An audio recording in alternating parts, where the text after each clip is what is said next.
nuk është politik dhe nuk... Ka një problem...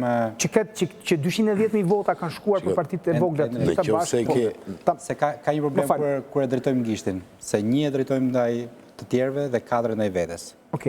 Pra, një është problemi që thot Zoti Balliu ndaj të tjerve, po 4 kanë probleme të vetes.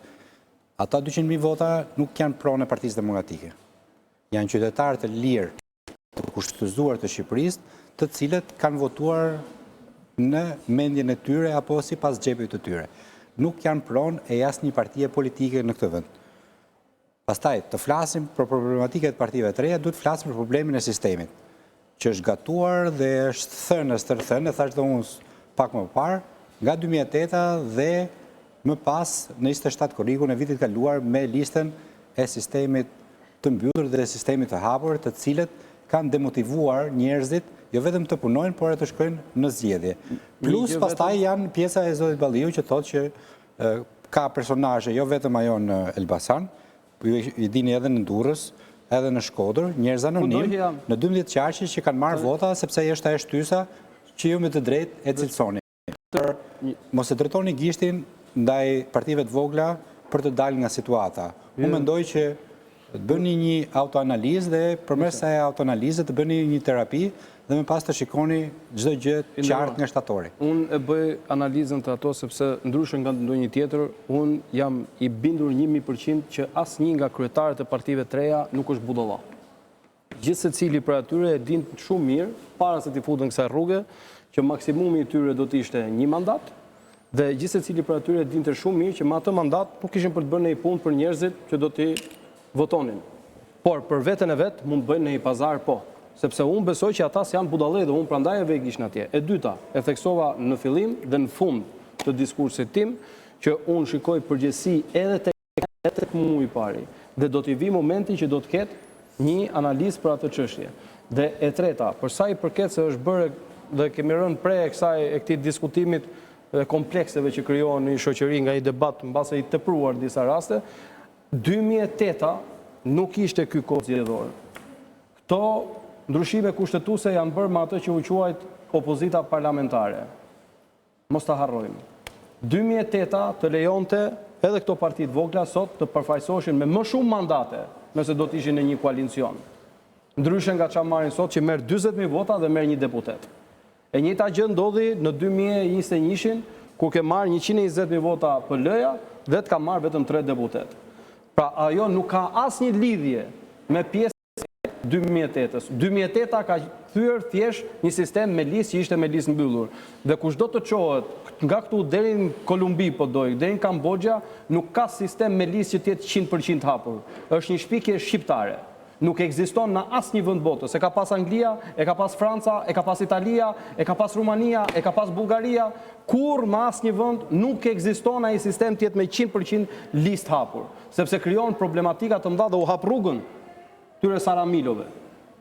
Ai lloj sistemi dhe ja ku jemi sot dhe ky është produkti. Por gjitha këto unë thash dhe do ta përsëris gjatë gjithë emisionit që mos harrohet. Se unë e kuptoj ku duhet shkoj ku është dëshira për ta çuar debatin. Dhe do t'i vi momenti që do të bëhet ai debat. Ne shikojmë përgjegjësi tek ne dhe patjetër që kemi çaluar edhe por a ka ardhur humbja për asaj? Absolutisht jo. Siç nuk do vinte fitoria se do kandidonte Klevisi apo do kandidonte Lavdimi, po ashtu nuk vjen humbja për këtyre çështjeve. Humbja ka ardhur që ti të kesh sot, hajde ta diskutojmë, pa është normale që 2 ditë përpara qeveria të fali gjithë gjobat për 10 vitet e fundit. S'është normale, mendoj. Tani, dhe po i heqim gjitha këto që them unë. Ju lutem, referojeni raportit OSBE Odirit. Keni dëgjuar 2 muaj në fushat, Edi Rama thotë vetëm me mua shkohet në Europë. Raporti i parë që del nga OSBE Odiri është që me këto zgjedhje nuk shkon në Europë. Çfarë mbeti këtu për diskutuar tani? Ju thash, më shikoni kush përfitoi nga kjo. Olta Xhaçka përfitoi. Allin e Oltës kishin shqiptarët. Fituan zgjedhjet dhe kjo ministra që bën burrin e vet strategjik, strategjia për të bërë investitë të marrëtohesh me Oltën. Kjo ishte strategji e madhe. Tani këtu përfitoi Olta. Egzoft Olta, edhe tokën atje, egzoft edhe rezortin bashkë me burrin e vet. Shqiptarët çfarë fituan? Fituan shtimin e taksave që vjen me të ardhjanari, fituan dhunën ata në hotolisht atje që do t'i hiqen shtëpitë, fituan dhunën këtu që do të ndodhi tek NASA me shtëpia që do ngrihen. Fotolishti që votojnë në arkivë, që doli me arkivon protestë, po votoi atje. Po si e shpjegoni ju atë? Nga çfarë shpjegoni ju atë? Nga dashuria e madhe për qeverinë? Po ndoshta i than, po na dha votën, do t'ju bëjmë tunelin. Jo, se nuk janë budallë shqiptarët. Është presioni. Është dhuna, është presioni dhe është dhuna. Janë denoncimet cilat janë bërë. Ne fatkeqësisht, unë them, base kjo është përgjegjësi direkte vetëm për gjithë përgjegjësinë. Çështja është nuk ndryshon fakti që jemi në shoqëri që nuk po votojmë është 2025, fitoj kush doj. Por nëse një vend voton i lirë, ai vend zhvillohet. Nëse një vend nuk voton i lirë, le të vi, jo PS-ja, po PD-ja, me këtë doni ju, nuk zhvillohet. Dhe ne sot jemi në tmerrin që këto 2 vite me shumë gjas, largimet nga Shqipëria do të shtohen. E kush do të punoj? E kush do ta mbaj këtë vend? Çfarë do bëhet këtu e 10 vjet me këtë vend? Qofse vazhdojmë në këtë hapa, ne mund të bëjmë analiza gjithë ditën. Fakti mbetet që kjo është një qeveri antikombëtare, është një qeveri që vetëm vjedh dhe nuk ka pse të ndalojë, se këtyre sa herë i kap në vjedhje, këtyre shtohet vota. Tërmet Peçin o zotëri kanë ndërmot votuarit në Shqipëri. Po pse më ai është përfaqësi për parlamentin? Agron Mala një bodyguard atje është bërë më i votuari, është aktualisht më i votuari. Ai që këta i thonin po Burrelli është me popullsinë më të vogël, po si del ky më i votuar se njëri që kandidon në Tiranë. Kuptoni çfarë çmenduria shprodhon vjedhja e votës dhe tani ne trim të analizojmë këtu. Fituan u votën apo Shumë e bukur se kanë filluar dhe memet në rrjet, për shembull një gjë që më bëri përshtypjen, megjithatë zotëria është një makineri votash, Tërmet Peçi, por Meme nuk po e nxjerr se nuk e kam të për ta nxjerrë, se nuk është relevante për publikun, por ishte mbau moj Europe lumi atit që të gjeti, në vitin 2030 vjen eurodeputet Dora Vet Tërmeti. Tani, unë do të nxjerr në ekran atë që thash, punën e kolegëve, ma jepni pak Ballkan Webin, vetëm shpejt dhe pastaj kalojmë një material tjetër. Ja, pra, me të marrë të vegjit mbledhin 210.000 vota si u ndan mandatet e partive të reja, është ajo që folëm, argumenti që unë e thash, por po e tregojmë që ta shikoni.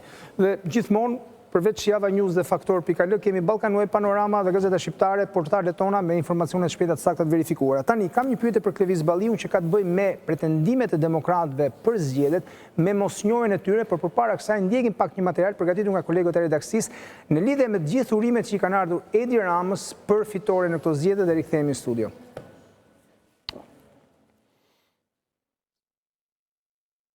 Presim pak. Lider të ndryshëm europian dhe jo vetëm kanë uruar kryeministrin Edi Rama për fitore në zgjedhjet e 11 majit. Presidentja e Komisionit Evropian Ursula von der Leyen në urimin e sonë për përparimin e Shqipërisë në rrugën drejt integrimit në Bashkimin Evropian, duke nënvizuar rëndësinë e vazhdimit të bashkëpunimit për reforma. Le të vazhdojmë të punojmë ngushtë